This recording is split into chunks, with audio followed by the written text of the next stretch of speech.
gosh. Thank you for sharing space with me on the Heartbeat today.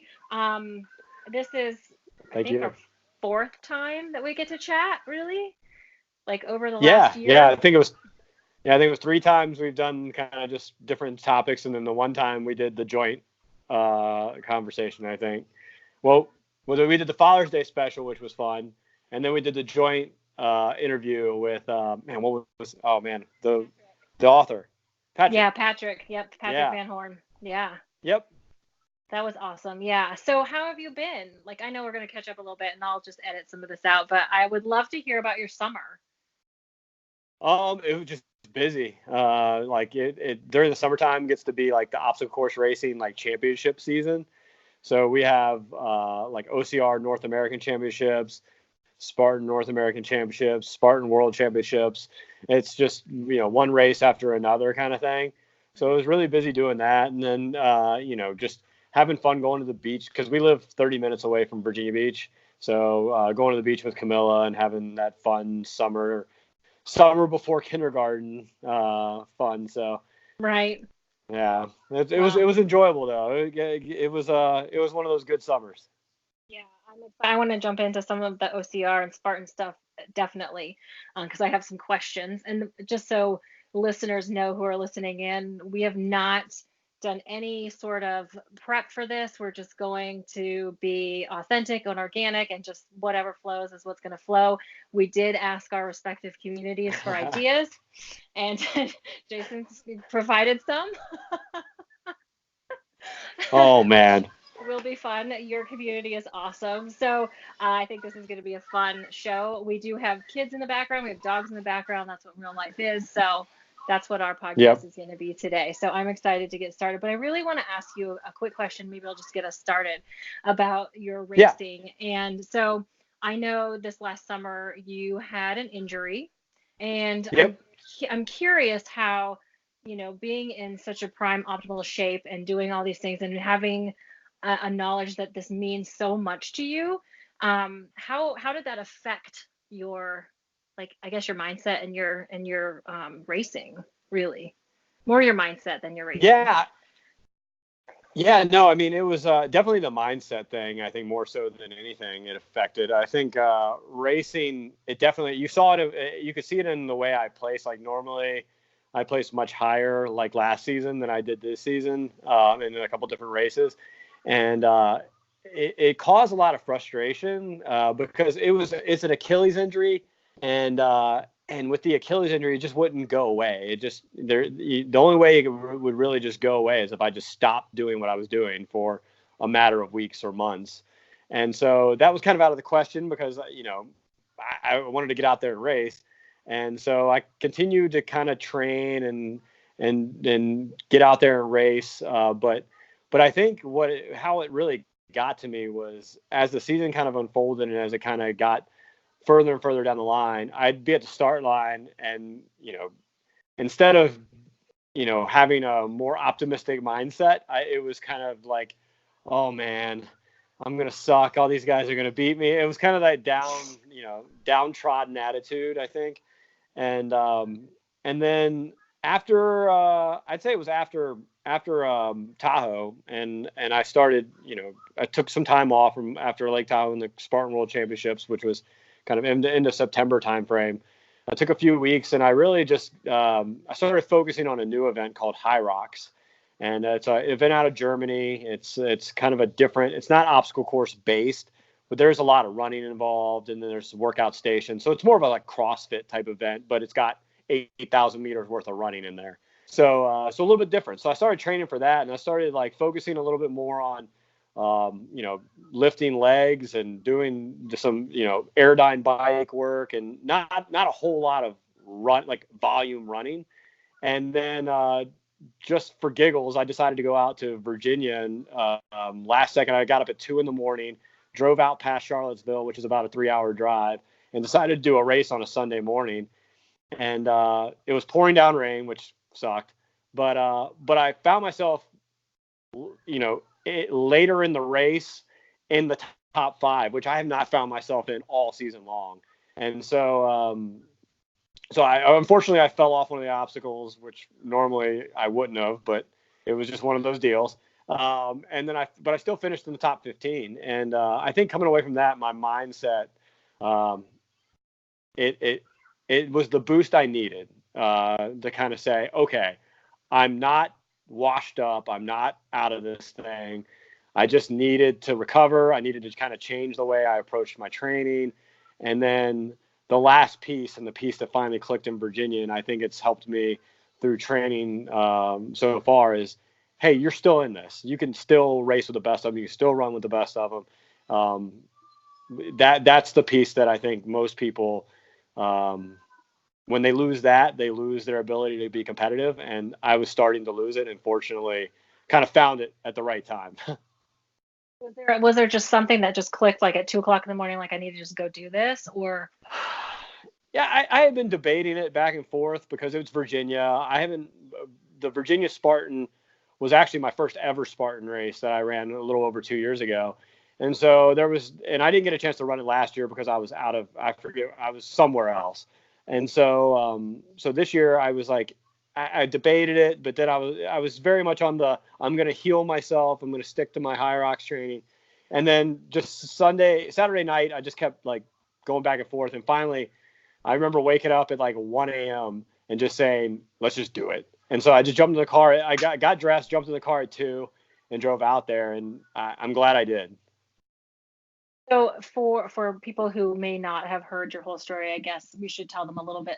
Why is this sport so important, and why are you so passionate about this sport? Yeah, I think so. Going back to a little over, let's go back 3 years ago. My daughter was 2. Camilla was 2. She's 5 now. I was coming out of a separation with my ex. I was in a bad spot mentally and physically. I think mentally, I just I wasn't there. I was dealing a lot with depression issues, post-traumatic stress issues from time in service, and then just other things. It was a lot mentally, but then top it all off, I was physically just out of shape, and I was just not. I wasn't in a good spot at all. Let's just put it that way. And I remember just being outside with my daughter and not not being able to keep up with her. She's only 2, and having to take breaks and almost feel like I got to take a nap 3 times a day to get through the day, kind of thing. And just it was sluggish. And then just that battle you have. I think everybody has that battle. Men and women have that battle with themselves in the mirror, where you're looking at yourself and you're just you have body image issues and other things that top off your depression issues and everything else you got going on. So it was all that just compounded into one. And then I had that come to Jesus moment at one point where I had to look in the mirror and say, something has to change, or you're just going to continue down this spiraling path, and who knows what's going to happen. And so I knew to be a better father, to be a better man, to be a better person, I had to do something. And so I was always kind of athletically inclined. I played football in college and high school, and ran track, and in the military, you kind of have to maintain that physical fitness. So I started looking for something to do, and I just happened to come across a Groupon deal for a Spartan race in Virginia, and said, you know what, let's do it. And so signed up for it, and drove out. And again, it was same spot as I raced a couple weeks ago, Arrington, Virginia. Drove out there by myself. Did the open heat, which is it's not the elite heat. It's not the guys that are out there winning prize money. Open heat is, everybody in the community that's out there just trying to get themselves better, or doing it for fun, or doing it for whatever reason they have. Jumped in that heat, finished, oh gosh, like in the top 200 maybe. And that wasn't saying much. And when I crossed the finish line, I kind of became addicted. I knew I had challenged myself, and there was times during that race I wanted to quit. There was times during that race I just, you're facing obstacles, and you're not knowing if you're going to be able to overcome them. And so I fell in love with the idea of overcoming obstacles in that sport, along with the just physical challenge that it presented to me. And so it was mentally challenging, it was physically challenging. And then to top it all off with that community and OCR and Spartan and everything, the community is just nothing like you've ever experienced. I mean, everybody's out there for their own specific reasons, but there's kind of a brotherhood, sisterhood that evolved from that community, just because everybody's out there for their to achieve a common goal, and that's to complete that Spartan race. But there's for 150,000 different reasons. It's to lose weight. It's to do it for my daughter. It's to do it for prize money. It's to do it for a lot of different reasons. And so fell in love with it, and then just started gradually signing up for more and more and more races. And over, I'd say about a 6 to 8 month period, because it was July of 2017 I started, and by December of 2017 I had lost, at that point, probably about 35 pounds. And I went from finishing in the top 200 in a race in the open heat to finishing in the top 15, 20 in the elite heat at Florida in December. So I had seen a quick turnaround, and I just became a madman at training and becoming dedicated to it. And it definitely changed my life for a lot of different reasons.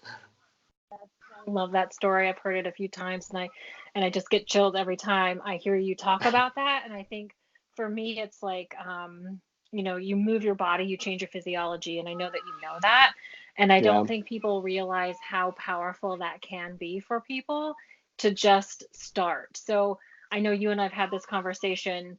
Like, I was supposed to run the Tough Mudder in August, and I am very disappointed to say I did not do it.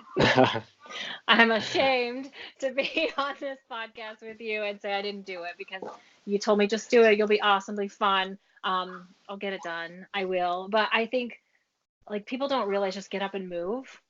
And Yeah. it just really does change your physiology. So do you think that's the case? Like, that first time, even though it was really flipping hard, it just like changed the chemical makeup that's going on in your brain?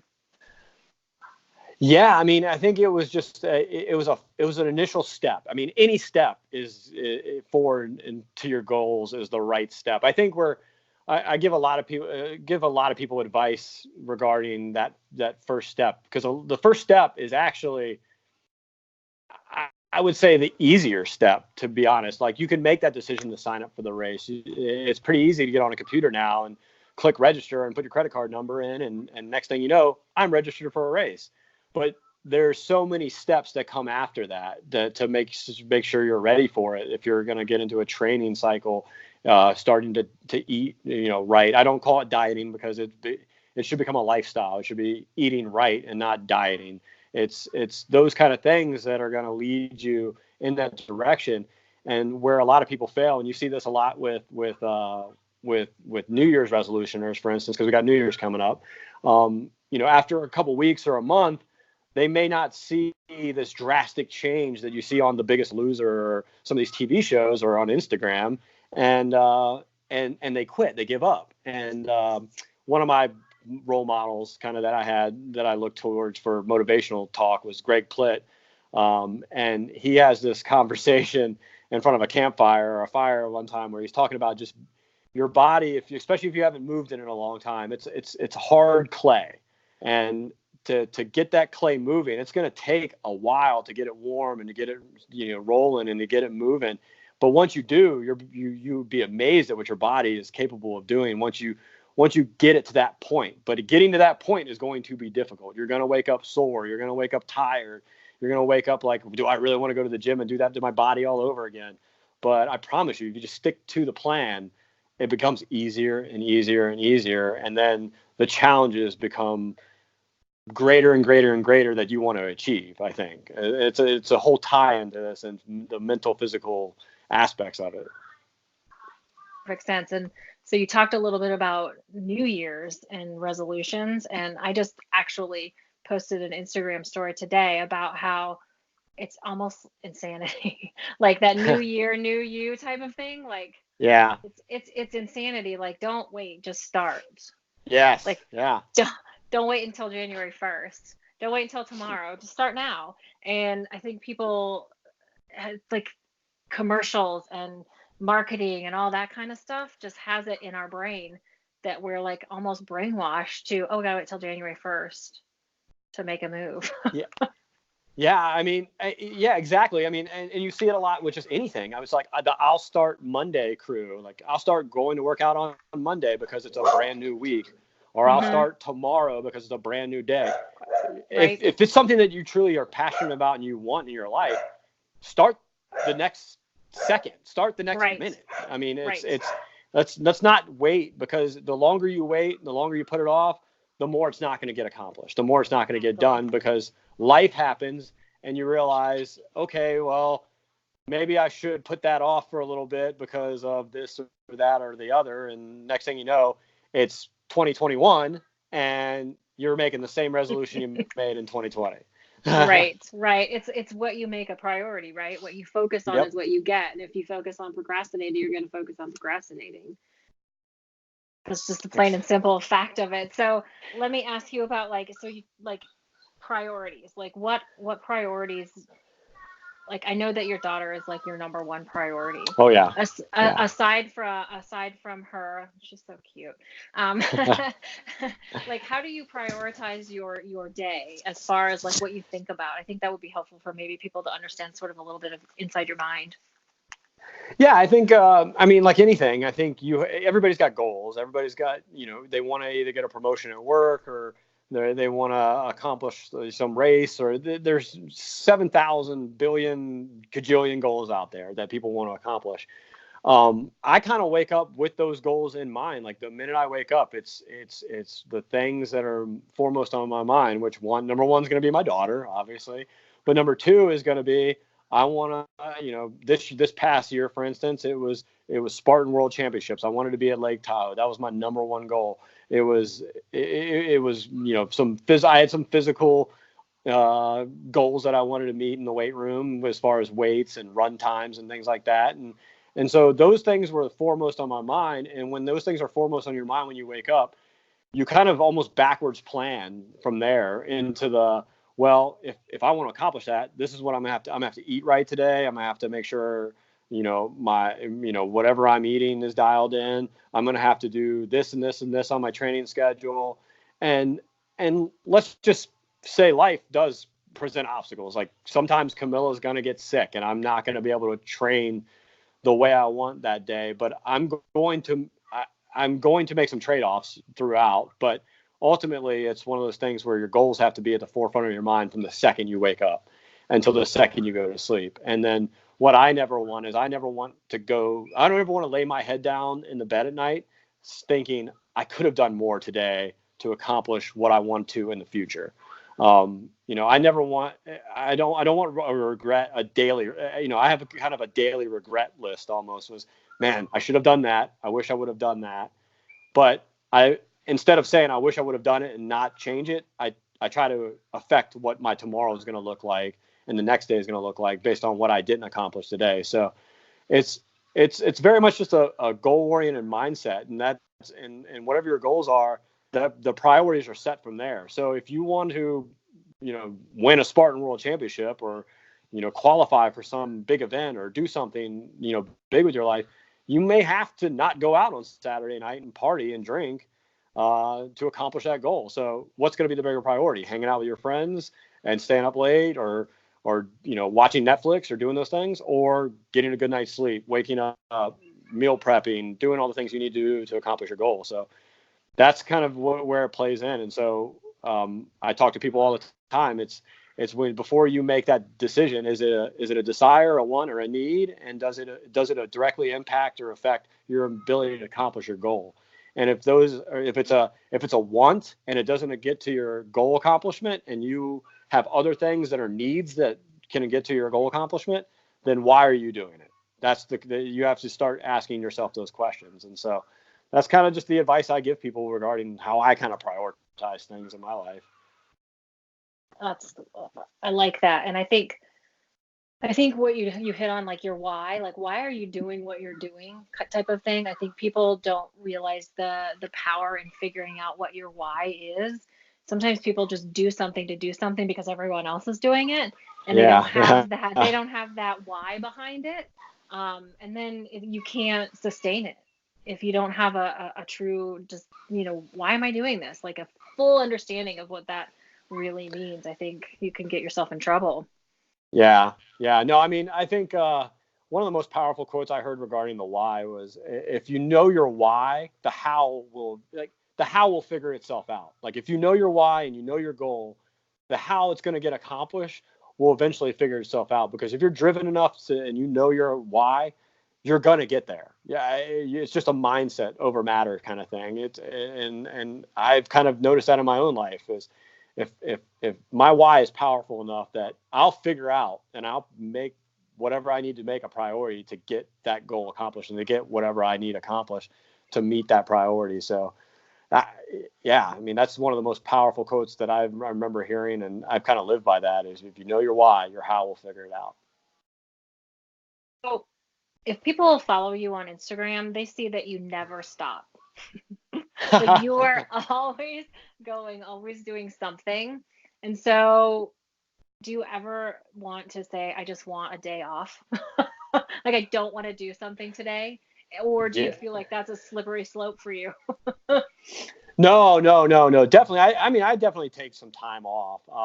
I did joke with a coworker the other day that like maybe this year I'll take a real vacation because the last 2 years my vacations Mm-hmm. have been to the Amazon and to Nepal to do some nonprofit work with an organization called Wine to Water. And so both those vacations were me, fixing water wells and digging trenches and things of that sort. So it's starting to feel like maybe like a beach Cancun Bora Bora type vacation might be in the mix.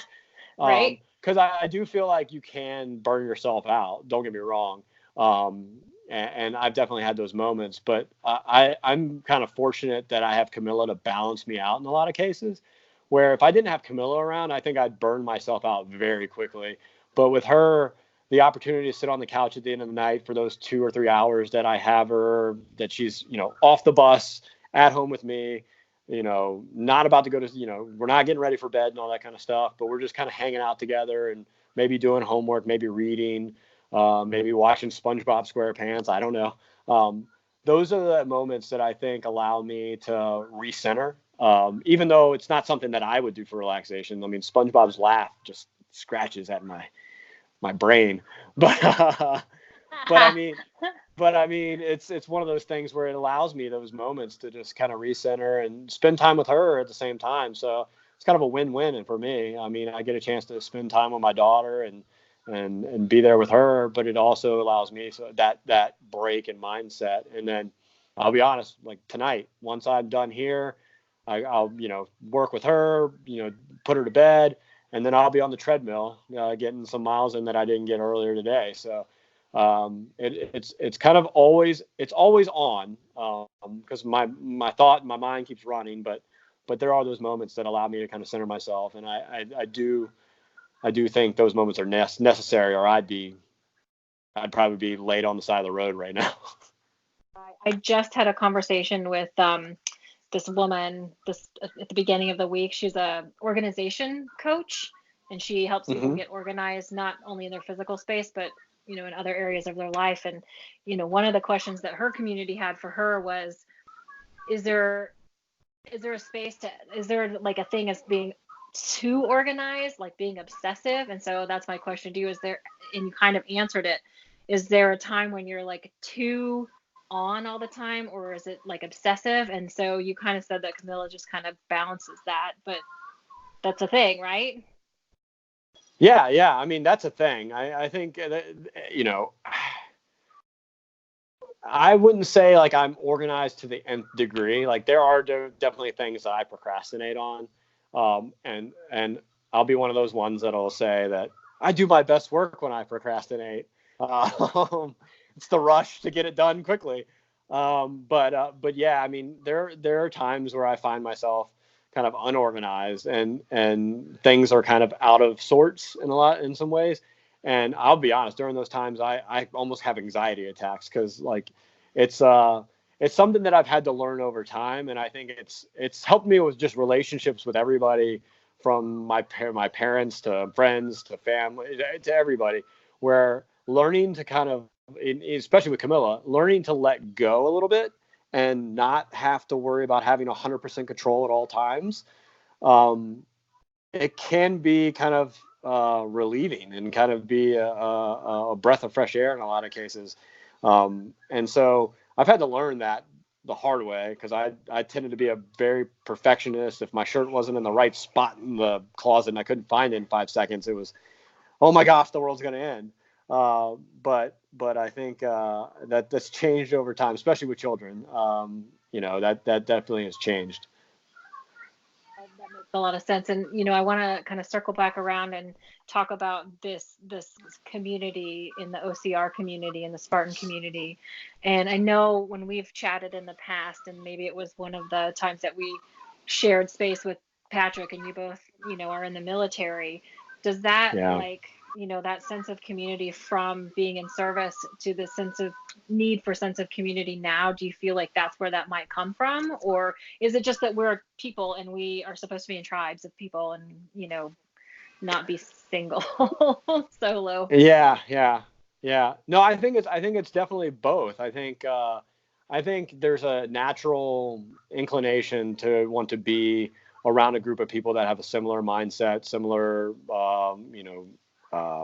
hobbies and everything else as us, and want to accomplish a lot of the same things as us.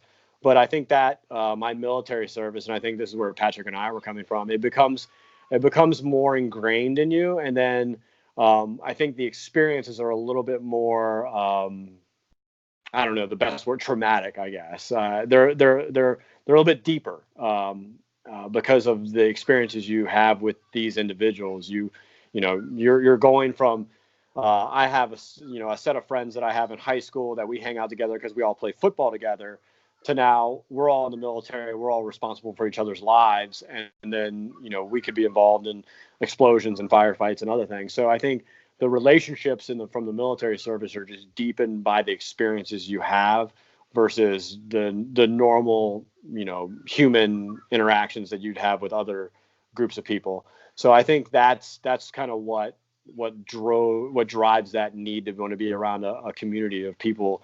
And then with the OCR community, I think, again, it's not as deep and traumatic and everything as a military service, but I think it's hard. And anytime you go through something hard and difficult with a group of people, I think that bond that you have with those people is going to be deeper than just a superficial, we all like to go shopping at, Forever 21 together kind of people. So I think there's just a difference there. And so I think that's what drives a lot of that tribal mentality and the relationships and how deep those relationships are with people. So that's just my experience and my opinion, I guess.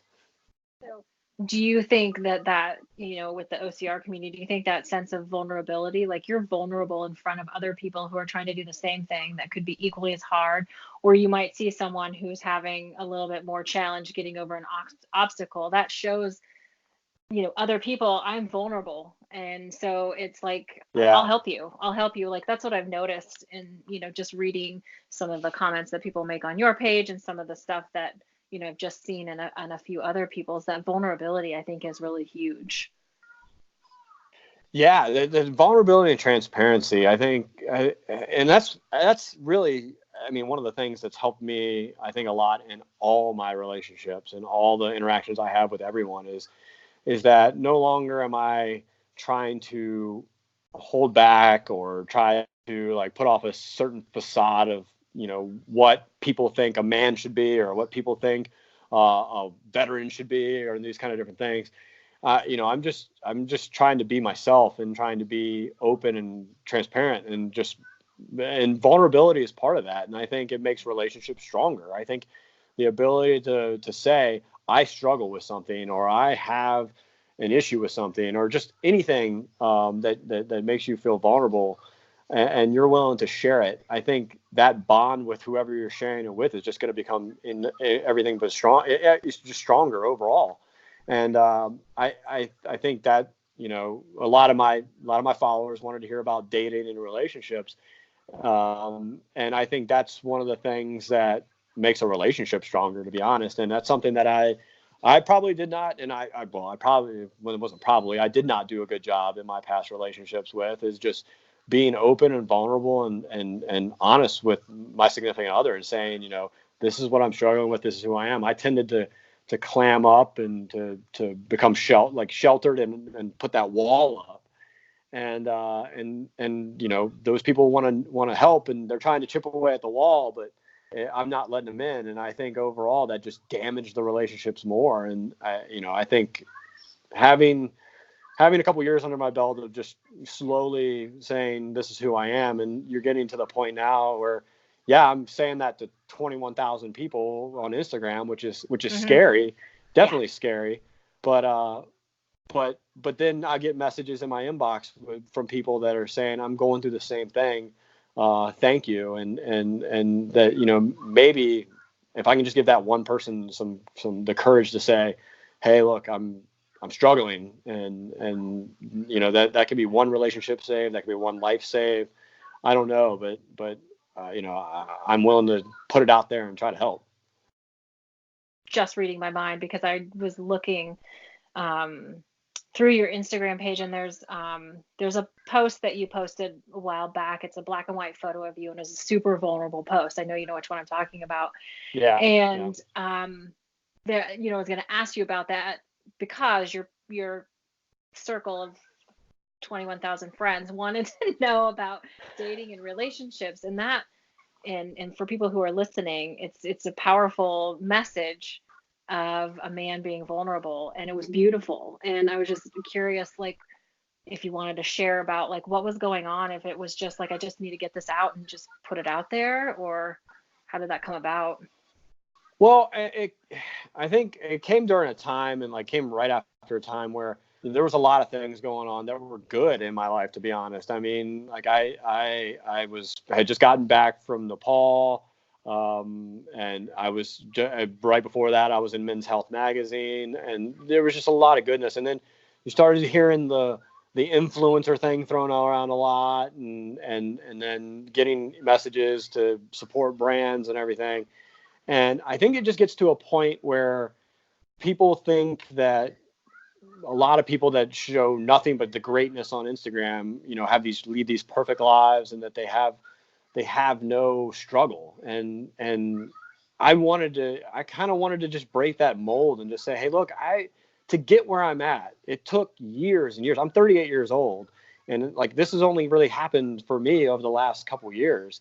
So I mean, you have 20 and 21-year-olds, graduating college or moving on into life, thinking that they can make a living off becoming a social media influencer or things, and asking me questions about how did you get 21,000 followers? And it didn't happen necessarily overnight. It was a struggle, and it was years of that. It was years of dealing with all my demons, and dealing with relationship issues, and dealing with PTSD and mental health issues and body image issues and everything else. And then, one day it kind of started to click. And so it's not an overnight thing.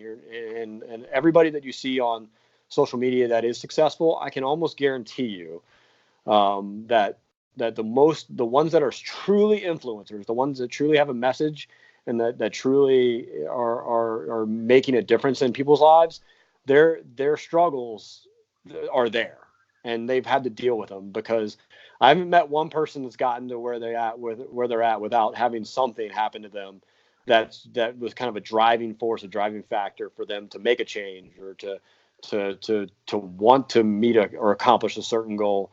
And so, I mean, you can look at everybody from The Rock starting with $7 in his pocket to some of these other influencers out there that started with nothing, and now look at them. So I think that was my one, I wouldn't say it's single, but it's the one time that I just said, you know what, I don't want people to think that I lead this perfect life, and then for me to have that influencer tag slapped on me without letting people know that there's a backstory, and that backstory is long, it's hard, it's something that I still think about on a daily basis. Because I go on a long run, or I do something, and I'll say, do you want to go back there? Do you want to be that person again that was sitting on the couch, overweight, dealing with mental health issues, having suicidal thoughts, not knowing how to raise a daughter, not knowing how to be a father, not knowing how to be a man,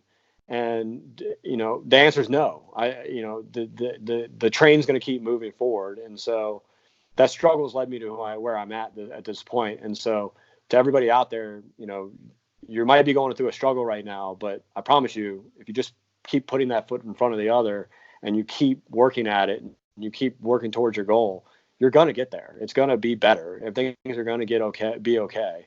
Don't let the struggle become and define your life, is kind of where I was leading with that. Absolutely. That's like one of my favorite posts on your Instagram page. And so I had to at least chat with you about it. And so you've said a couple of times in our time today, about being a man. And this is probably a deeper conversation than maybe just the time that we have today. But Yeah. I love that you say that. And I think that people, especially younger people, don't really know what that means. Like, what does that mean to be a man? Like, I mean, that's a big loaded question. I Yeah. know. Yeah. But like, No. what does that mean? Yeah. I think it's just one of those things where I think as times evolve, as we've evolved over time and as generations have evolved, I think you're getting more into conversations of just masculinity being toxic, period. Where, I very distinctly remember, having, the conversation with my father about being a man and being masculine versus the toxic masculinity. So there was a clear separation between the two, where now I think everything's starting to get fuzzy, which is, in my opinion, and the way I lead my life, not necessarily how I want to lead it. I mean, I want, and this is just an example for just me, and this is what I tell people all the time. I want to be able to show my daughter and be an example for my daughter of how a person, whether it be a man or a woman or whatever, should treat another human being. And if she gets older and starts dating, and she starts dating boys, and good Lord knows I don't want to think about that, but I want to be the example of how a man should treat a woman, and how a man should respect a woman, and how a man should go about living his life. And I want to be the standard for which my daughter gauges and views other men. Like, I don't want her to look back at me and think, "Oh, my dad was a dirtbag," or something like that. I want her to say, "My dad, did these things for me to make sure that I was successful and that I led my life in the right direction, and he was an example of how a human being should live, period, whether it be man or woman." But, on the flip side, I think there's the relationship part of it, and there's the your children are going to go back to the example that they were provided as young children, young adults, getting into adulthood, of what how relationships are treated, and how loving you are, and how communicative you are. I'll be honest. I struggle with communication, and I struggled with signs of and showing love to other people, because that's not necessarily the family I grew up in. I mean, my father was very hard. I grew up with teenage parents. We didn't really communicate love, and those kind of things in ways that you kind of see other families do it. And so over time, I've had to learn that, and I've had to be more open with my daughter, and be, I think, more, show her more than just tell her kind of things. And that's led, I mean, that, and the proud father moment, and one that almost made me cry, like, it was just the last weekend, the last Saturday. I'm getting her ready to go to gymnastics, and she just got moved up into a higher age group. She's 5, and she's in there with like 8, 9, and 10-year-old girls, so that are, taller than her, much more evolved than her, and she's having to go in there with them. And I remember her walking in. I was getting her stuff ready in her bedroom, and she walked into her bedroom and was crying, and said, "Daddy, I'm scared. I don't know if I can do this." And she's 5. She's like, I'm just scared. I don't know if I can do this. I don't want to do this. And I was able to sit her down and have that conversation where, hey, Daddy gets scared when things come up too that are new to him, and that Daddy has these same feelings, but you know what? You got to give it a try. And then who knows what will happen if you give that thing that you scare, that you fear most a try. You may end up loving it. And, she was able to kind of come out of that funk. She went into gymnastics, loved it, and that, loved that class. And she's in there, the smallest one in the class, competing with the big girls. And looking back at it, I just remember my dad, God, he's a great man, but I remember him being like, suck it up, go out there and do it, kind of thing. So, I think just having those kind of different conversations and everything. So to get back to, circle back to it, I think masculinity doesn't have to be, I think what people define it completely as is, men with beards with guns running around, drinking beer and punching people in the face. It's not that. There's a lot more to it than just, what we view as toxic masculinity. There's being able to be the backbone of a family and to show emotion and to show the right path and to be the example and do all the different things that a strong man, in my opinion, should be capable of doing, versus, the other side of the house, which I think people revert to when they define masculinity, is the toxic side, the guys who are, drinking and beating and, doing all the things that you necessarily wouldn't want. So I think it is a much bigger conversation. There's tons of podcasts and books out there about it. I am by no means the expert, but I just try to lead by example and just try to be there and be the strong leader of my family. Well, I think that just your story there, and this is just my opinion, but to have a little girl have that conversation with her daddy is huge. Because I think about, in my generation, I'm a little bit older than you, and my dad is an amazing man. I would have never had that conversation with my dad ever in my whole entire life. Yeah. Not because he would have said, suck it up. Well, he probably would have. Said, suck it up. It's a generation thing, because that's what they were taught. But I think that you're doing it right. I think that, you have it in the forefront of your mind, and your daughter is amazing. And so, yeah, I think you're doing that. I appreciate you sharing that. I appreciate your candidness with that, because I think sometimes people are scared to have that conversation because they're scared they're going to offend someone or say the wrong thing. And it's like, nah, just show up and just be you. And I appreciate that so much of you. Yeah.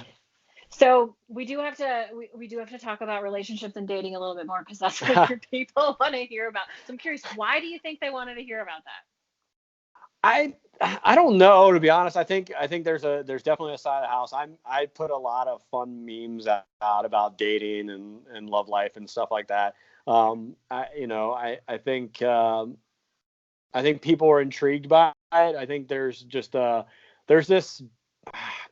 this generation of just people that, when I separated from my ex, and everything happened, I went from the traditional dating, I guess, where, if you didn't meet somebody by chance on Facebook, you met them in a bar or a club or out in the, I always joke that I thought I was going to meet the next love of my life in the frozen food section of the grocery store over by the ice cream. And that's just never going to happen again, because if you approach a woman in a grocery store, I feel like you're going to get slapped as a weirdo and they're going to go running. But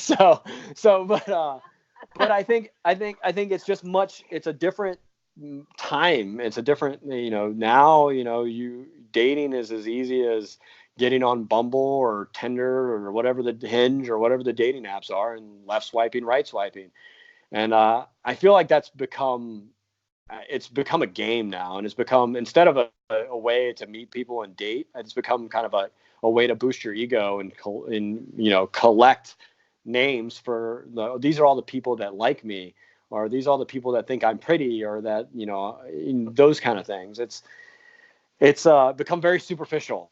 And so I think there's a connection between the way people view me and being transparent and being open about things, and the way people view dating. And I think people, for the most part, the messages I got, people just want to hear my view on dating in today's world and where it's going. And to be honest, it's really difficult. And And you know, the connections you make and the connections I've made have honestly not been from the Bumbles and everything. It's just been through legitimate just conversation and just connection and being open and transparent with people. And just, you know, I was talking to somebody earlier today. It's you still, and with social media and these different things, these different apps that you have, people aren't real from day one. This is what people give a facade. This is what people want to see. This is what a woman or a man or somebody wants to see out of me. But you're only going to be able to sustain that for, you know, a few weeks to a few months before that facade's going to start cracking, and that person that you really and truly are is going to come to the forefront. And then that's not going to be fair to the other person, because they thought they're dating somebody else, and then 5 months go by and all of a sudden they realize, oh, I'm actually dating this guy. And that guy may still be a great guy, but it's not what that person was dating in the beginning, and it may not necessarily be what they want. So my advice for dating to people has always been like, hey, be you from day one. You know, people are going to just take it or leave it from there. And I think the other thing that why people are interested in dating life for me specifically is what we brought up earlier, the busyness of it all. Like the where do I fit you into it being a priority in my life, dating wise, when I do have so many other things going on. And that part is very difficult. You know, when you know, I make it kind of a forefront topic of conversation where, hey, just let you know, when I have my daughter, when their dates and times, I'm with her. I'm not getting a babysitter. I'm not doing other things. Those are daddy-daughter times.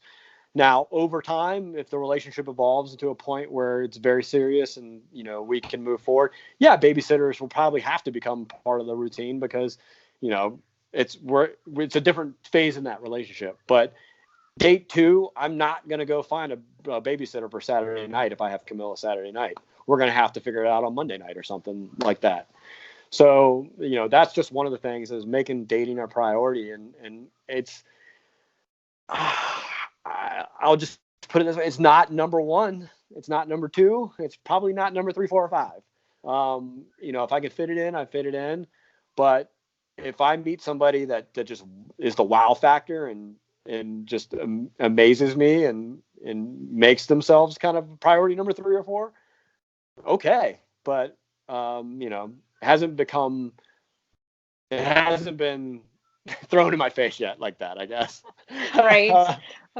Well, you know, I'm grateful that you've answered that question, because I was like, if we're gonna have like a back and forth conversation about dating, let me just tell you, I haven't been on a date in 26 years because I've been married for that long. Yeah. So you know, I thought about that when you said that, and it was funny. So, yeah, so there was a Instagram story about that. It was really funny, but I was like, dating and like, wow. Like, I don't even know what I would do if I had to I couldn't in this day and age, because I met my husband in a bar. I did. I just met him in a bar like Yeah. 26 years ago. And like, Yeah. people don't meet people in bars. You're right. And if they do, it's not the same. It's so different. Like, I couldn't be No. in the dating scene. I commend you and appreciate you more than anything for No. that. I So, mean, it is much different. I think people are looking for something different now out of date. mhm. Like, I call it like the hookup culture in a lot of cases. You know, if you are at a bar like nowadays, like especially with somebody who's younger, or, you know, or you see a younger generation, it tends to be, you know, there's not that courtship that happens like there was back in our young days. Yep, yep. Uh, there's a little, it's a little bit different. And so yeah, I mean, I think there's just a difference between kind of the generations there. And then what are the ultimate goals out of a relationship? What are your goals? You know, and I will say this, I ultimately, what I want out of a relationship and out of somebody is, and I'll just put it out there like I put it out there to people that I've gone on dates with, is ultimately I want to be their biggest cheerleader and I want them to be my biggest cheerleader. I think the biggest thing that people try to People try to become the other person or try to become somebody they're not to meet that person's expectations. And that's when the relationship's doomed at that point. I feel like if you just come into it with a very authentic, this is who I am, this is what I want to accomplish, this is who you are, this is what you want to accomplish. They happen to be two different things. Great. I'm going to be there for you, and I'm going to be there to have your back. And the expectation is that you're going to do the same for me. And then having a child makes it a much different kind of thing. And so the one thing I will say there for people that or for women that want to date me is that because that's a thing, I'm sure. Yeah, I don't know. It's one of those things where I don't expect you to be my child's mother. She has a mom. Her mom's wonderful. Her mom's great. That relationship with me and her mother is cordial. I wouldn't have it any other way. Her mom is her mom, and don't come into it thinking you're going to be mom. But what I do need out of somebody who comes into a relationship with me is somebody that can help me be another strong example of what a woman is and what a woman should strive towards, and just another example of a strong woman. Don't think you're going to replace mom, but you can be a strong woman example for my daughter, strong female example for my daughter. And then two, I would love to have somebody that me and her mother have a great relationship, but there's also that loving side that if I can have somebody in my life be that example of how daddy treats a woman, and what a loving relationship looks like on a daily basis, and all those kind of different things, I think that's great. But I have had individuals think that they're going to replace mommy, or that they're going to be mommy, or those kind of different things, and that's just setting an expectation that's going to fail 10 times out of 10 with me. And so those are just some of the things that I think dating advice, especially with like being a single parent and doing those kind of things and being out in the dating world, I think those are just things that I kind of try to put at the forefront. Like, hey, this is the expectation. If you can't or don't, or you want to run now, I'll buy the drink and you can run. That's great. Yeah, I'll finish the drink if.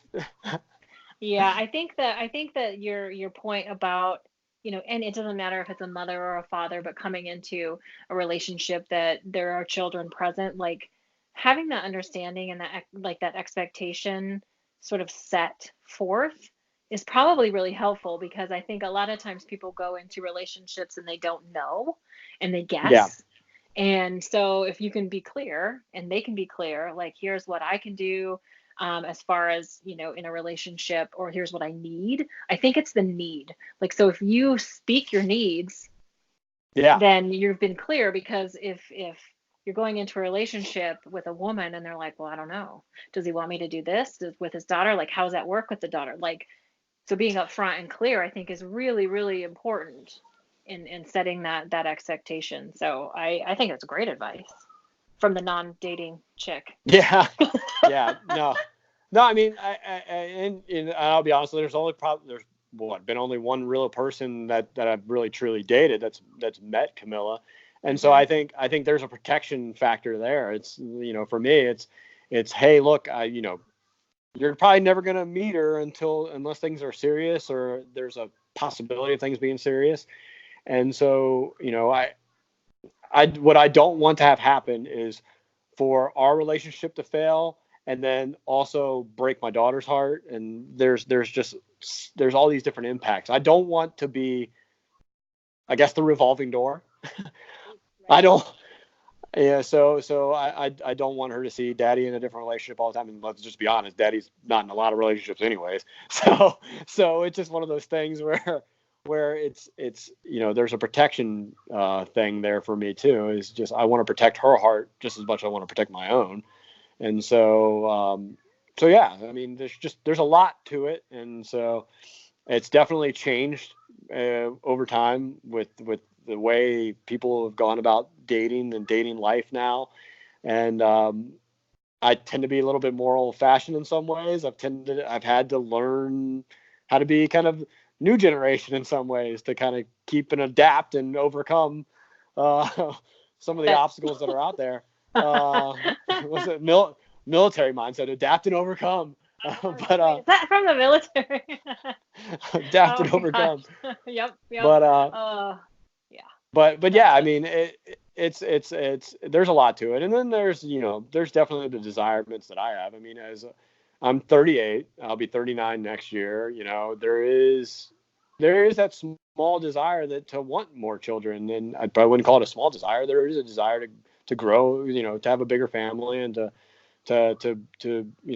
have that kind of relationship and to do those kind of different things and do all the different to have all the different kind of things that you see, kind of the Hallmark movie, Christmas movie kind of relationship. I mean, there definitely is that there.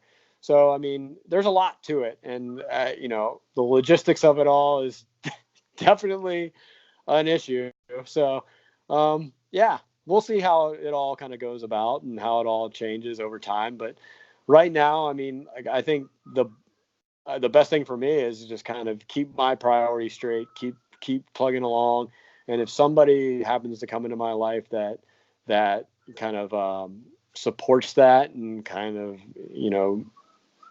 I wouldn't say meets my expectations, but kind of just adds to my life and supports my life and helps build me and makes me want to be a better person and just, I can envision having around my daughter and those kind of different things, then that'll happen. But right now I'm just OCR. Oh my gosh. Well, I hope that meets the expectation of your fans and your circle of people for dating. Like that's probably a whole nother, podcast topic. There's so many things that we just sort of touched on today that we could have another one, and so we'll do that. But I can't believe it's already been an Yeah. hour almost. It's awesome.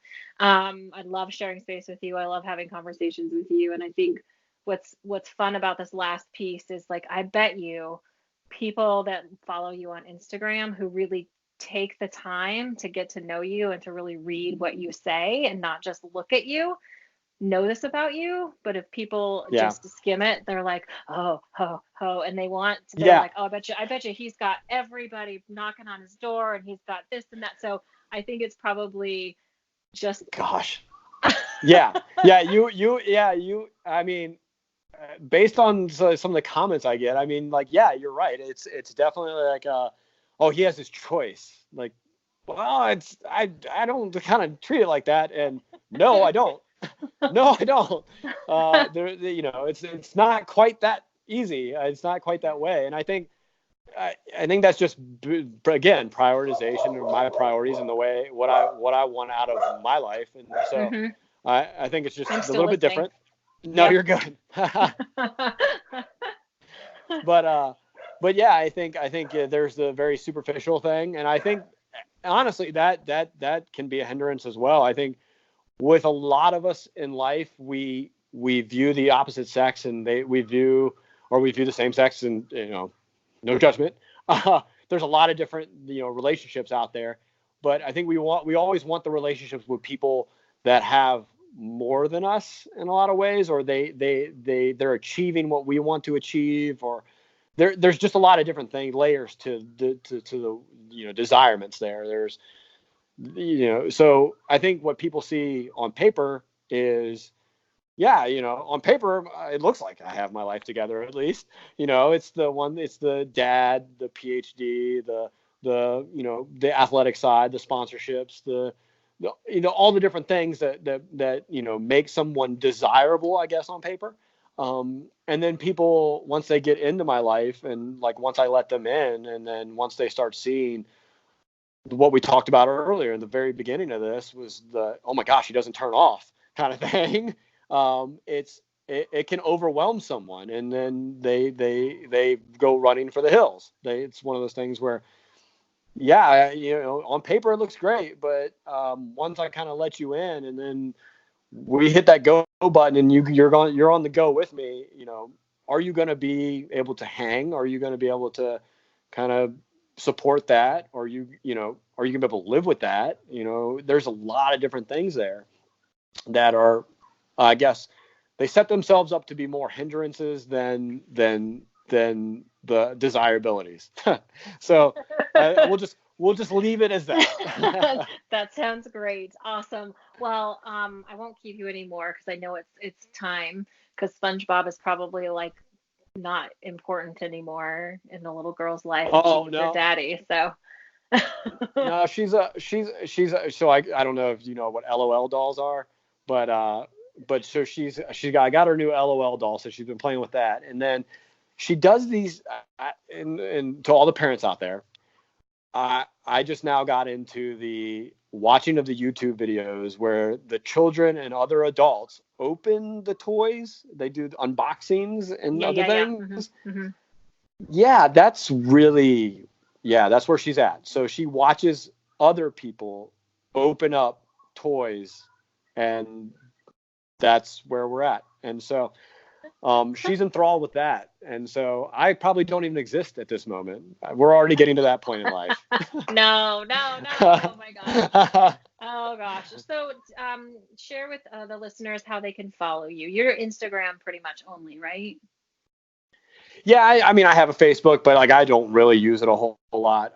Yeah, my Instagram is at J Floyd Wood, so the letter J FLOYD WOOD is my handle on Instagram, and then on there I have a business profile, so I get a lot of emails from everybody regarding different things, training schedules, what do I do here or there, just advice kind of stuff. I do randomly get the weird, send me a pair of your socks and I'll pay you $15 kind of for it. But, but, yeah. Other than that, that's the really the primary reason, primary way you can follow me and get in touch with me. And Awesome. I try to be as responsive as possible on Instagram and on my email. So feel free. Yeah, that's awesome. You are very responsive. It's like I don't know if you're like running while you're doing it, but it's like almost like this instant thing. I was like, does he like stop? No. So, no, you don't. We've made that clear today. So, thank you, thank you, thank you for your time Oh, today, thank and you. we'll do it again. And this has been awesome. I love this. It's very cool. No, I love it too. I always enjoy our conversation. So anytime, anytime.